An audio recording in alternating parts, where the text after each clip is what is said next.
हाँ सर।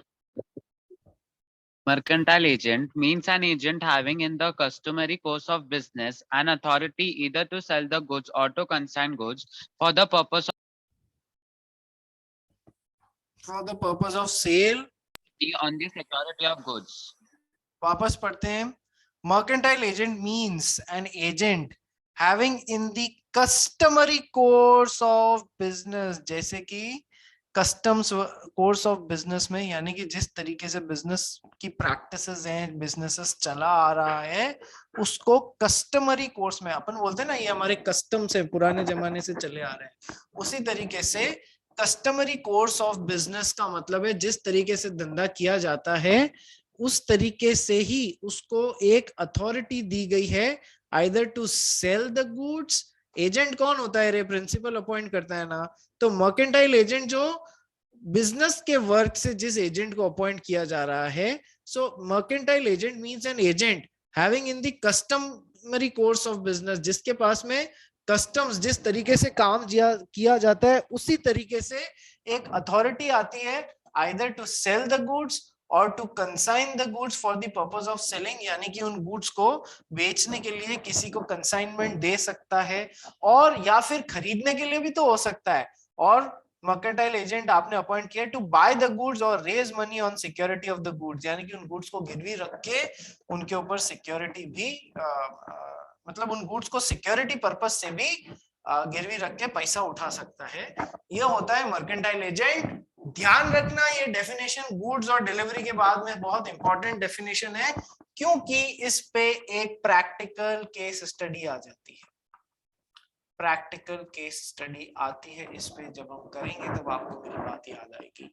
सो mercantile agent एक ऐसे एजेंट का नाम है having in the customary course of business, जिसके पास में एक अथॉरिटी होती है डे टू डे बिजनेस के हिसाब से टू सेल द गुड्स या फिर उन गुड्स को कंसाइन करना for the purpose of selling, और बाय द गुड्स और raise money on the security of the goods.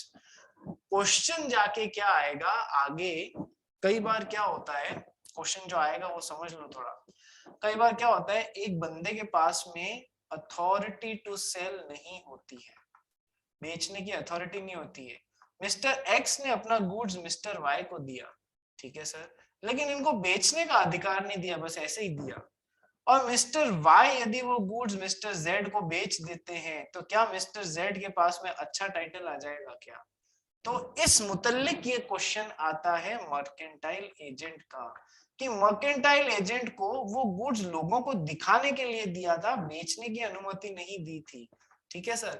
लेकिन मर्केंटाइल एजेंट तो कस्टमरी कोर्स ऑफ बिजनेस में गुड्स को सेल भी कर सकता है, गुड्स को सेल करने के लिए कंसाइनमेंट पे भी दे सकता है, वगैरह वगैरह.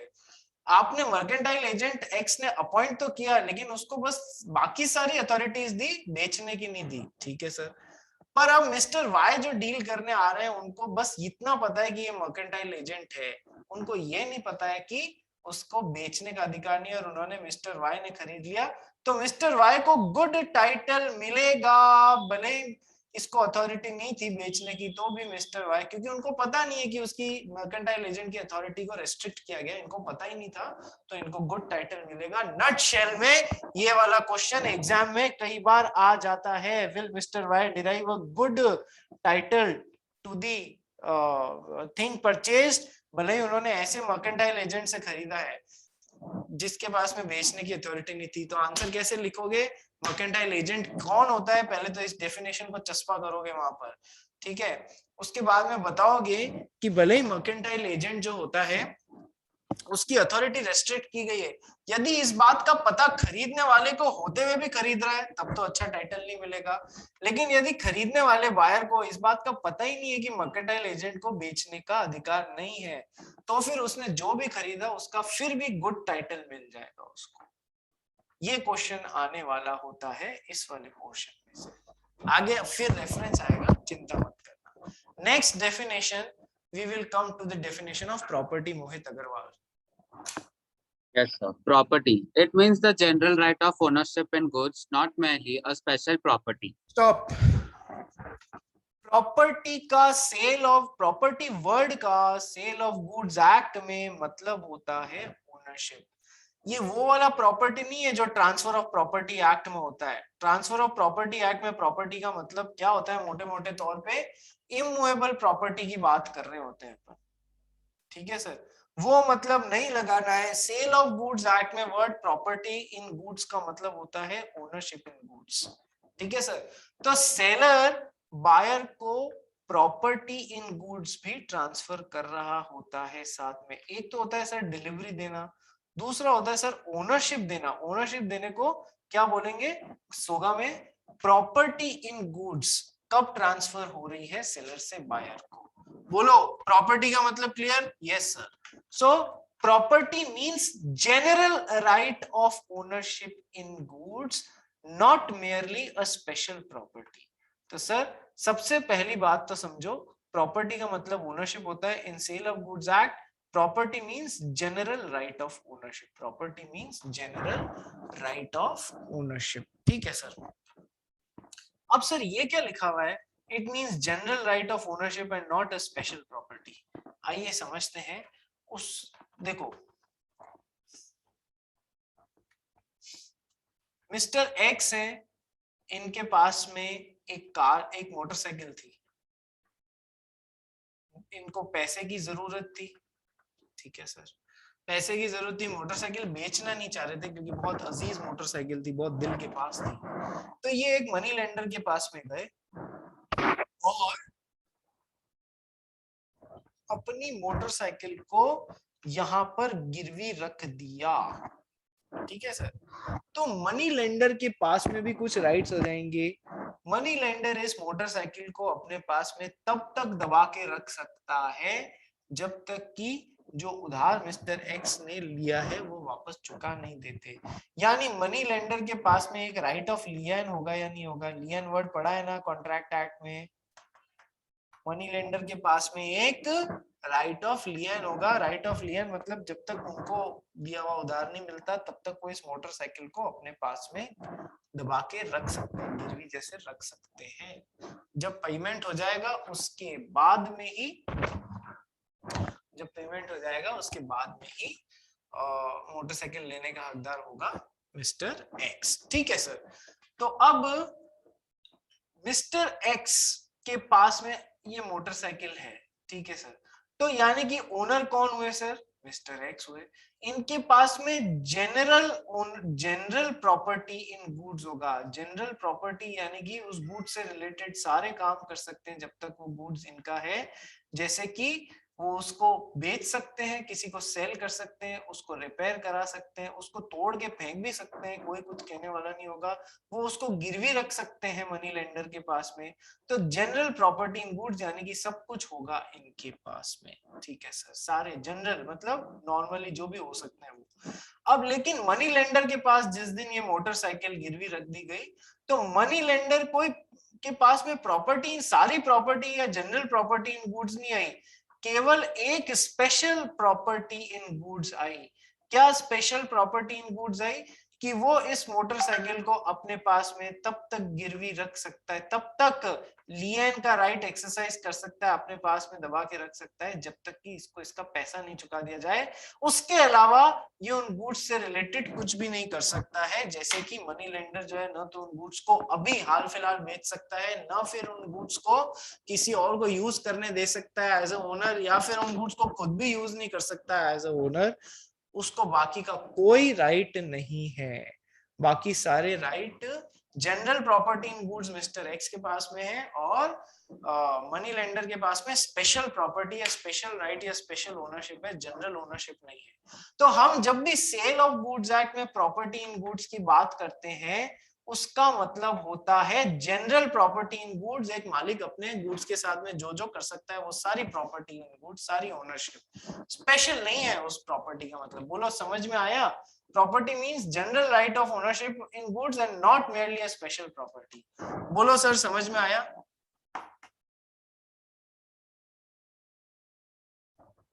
सब जने सो रहे हैं या पेठा खा रहे हैं? Yes sir. Yes sir. हाँ कृष्णा। हाँ सर। हाँ जीत पटेल बोल क्या तकलीफ हुई?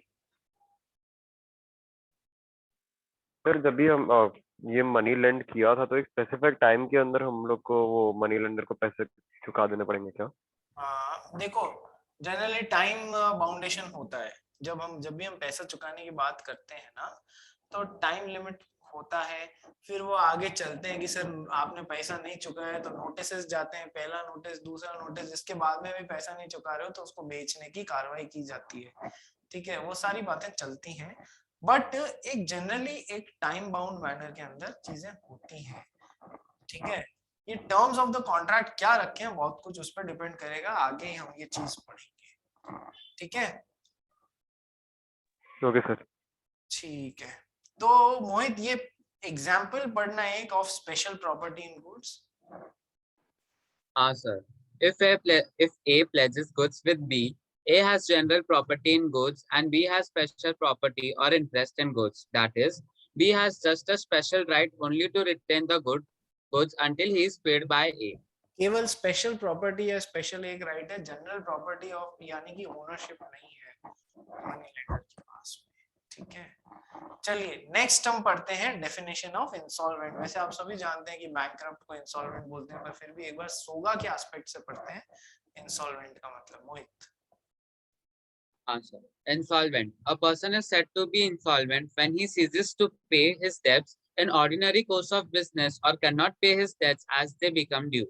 देखो यार, यूं तो हम इंसॉल्वेंट जो होता है कॉन्ट्रैक्ट एक्ट में हमने क्या पढ़ा था कि इंसॉल्वेंट सर हम उसको बोलते हैं जिसने कोर्ट में अप्लाई किया हो, जिसने कोर्ट में अप्लाई किया हो इंसॉल्वेंट होने के लिए, और कोर्ट ने सारी चीजें देख के उसको एडजज कर दिया एज इंसॉल्वेंट। कोर्ट ने सारी चीजें देखकर उसको इंसॉल्वेंट घोषित कर दिया, वो इंसॉल्वेंट होता है। ठीक है सर, आदमी अपनी मर्जी से नहीं बोल सकता कि आज से मैं इंसॉल्वेंट, किसी को कोई पैसा नहीं चुकाऊंगा, ऐसा ना करना है मुन्ना। ठीक है, लेकिन सेल ऑफ गुड्स एक्ट के हिसाब से हम इंसॉल्वेंट किसको बोल रहे हैं? A person is said to be insolvent when he ceases to pay his debts in the ordinary course of business or cannot pay his debts as they become due। जब कोई आदमी ऑर्डिनरी कोर्स ऑफ बिजनेस यानी day to day business भी जैसे चलता है उसमें भी वो अपने डेट्स नहीं चुका पा रहा है, when he ceases to pay his debts in ordinary course of business or cannot pay his debts as they become due। जैसे ही डेट ड्यू हो रहा है चुकाने का, वो चुका नहीं पा रहा है, तो हम सोगा के लिए तो उसे इंसॉल्वेंट तभी मान लेंगे। बोलिए सर, बात समझ में आई?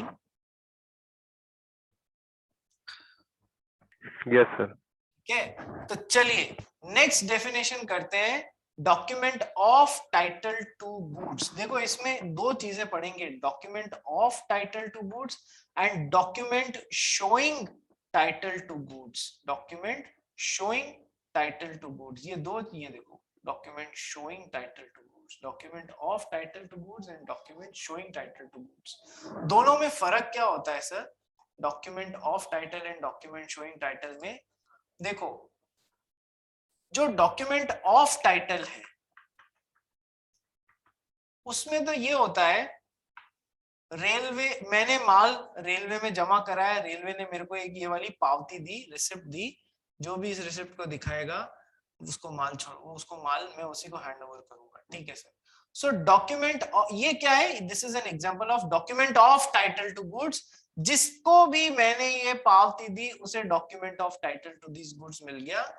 ठीक है, यानी इस पेपर में इतनी ताकत होती है डॉक्यूमेंट ऑफ टाइटल में कि जिसके पोजीशन में भी है वो उसका मालिक मान लिया जाएगा, उसको डिलीवरी हुई भी मान ली जाएगी। ठीक है सर, अब document showing title to goods क्या होता है? देखो, document showing title to goods केवल इस बात को एक्नॉलेज करता है कि हाँ, मतलब ये माल आपने हमको दिया है, या मान लो आपने माल कोई शिप पे चढ़ाया, उस शिप वाले ने आपको एक सिंपल एक रसीद दे दी, रिसिप्ट दे दी कि आपने 20 पेटी माल हमको दिया है। ठीक है सर, ये केवल उस बात को एक्नॉलेज करने के लिए है, ठीक है, कि इस माल का ओनर कौन है, उसने हमें, मिस्टर राम ने हमें 20 ये जमा कराई। ठीक है, so this document simply shows that mister Ram is the owner of these 20 boxes। लेकिन ऐसा नहीं हो सकता है, मतलब ऐसा नहीं भी जरूरी है। यदि ये document showing title to goods है, मिस्टर राम ने ये पर्ची यदि मिस्टर श्याम को दे दी, तो मिस्टर श्याम को ये पर्ची देख के माल नहीं दिया जाए, ये भी हो सकता है। तो उस केस में ये क्या कहलाएगी, जिससे माल ट्रांसफरेबल नहीं है, केवल बस ये एक्नॉलेज कर रहा है डॉक्यूमेंट में, ये डॉक्यूमेंट शो कर रहा है कि टाइटल किसका है, तो मिस्टर राम का है, बस इतना ही शो करने के लिए। So this is a document showing title to goods. Whereas document of title to goods के साथ में क्या हुआ, जिसके पास में वो होगा, हैंडओवर होगा लीगली, तो वो उसको डिलीवरी हुई भी मान ली जाएगी, वो इसे दिखा के गुड्स छुड़ा भी सकता है। बोलो दोनों में फर्क समझ में आया, document of title and document showing title to goods में? बोलो। Yes sir. चलो तो मोहित पढ़ ले भाई। sir. Document of title, section 2, subsection 4. A document of title to goods is one which enables its possessor to deal with the goods described in it as if he were the owner. देखो It is used in the ordinary. पहले line में ही लिखा हुआ है, document of title to goods is one which enables its possessor, जिसके पास में भी इस पावती का पोजेशन है, इस document of title to goods का पोजेशन है, तो उसे वो राइट्स मिल जाते हैं। It enables its possessor to deal with the goods described in it as if he were the owner, जैसे कि वो इसका वो उन गुड्स जो इसमें लिखा हुआ है उनका ओनर हो, वो सारे राइट्स उसको मिल जाते हैं जो इस पावती का पोजेसर है, जिसके पोजेशन में ये रिसिप्ट है। So a document of title to goods is one which enables its possessor to deal with the goods described in it as if he was the owner या he were the owner, जैसे कि वो owner हो। ठीक है, आगे मोहित। It is used in the ordinary course of business as proof of the possession of or control of goods. It authorizes either by endorsement or by delivery its possessor to transfer or receive goods represented by it. It authorizes either by endorsement or by delivery its possessor to transfer or receive goods represented by it. Ram ने ये पावती मतलब goods deposit करा है transportation के लिए, और पावती मिली उसको श्याम को दे दी। तो जब श्याम को ये पावती मिली तो श्याम इन गुड्स को ये पावती दिखा के छुड़ा सकता है। So it enables, document of title to goods enables its possessor to transfer और receive the goods represented by. ठीक है सर। अच्छा, राम ऐसा भी कर सकता है कि इसके पीछे एंडोर्समेंट कर दे, कि एंडोर्समेंट कर दिया मतलब पीछे साइन कर दिया कि ये श्याम को दे दो। श्याम किसी और को भी एंडोर्स कर सकता है कि रहीम को दे दो, ठीक है ये माल। तो एंडोर्समेंट मतलब पीछे नाम लिख देना और साइन कर देना, एंडोर्स कर देना। ठीक है, ज्यादा कोई चिंता वाली बात नहीं है। फिर ये तो हो गया document of title to goods. अब document of title to goods में क्या क्या इंक्लूड होता है, एक बार वैरायटी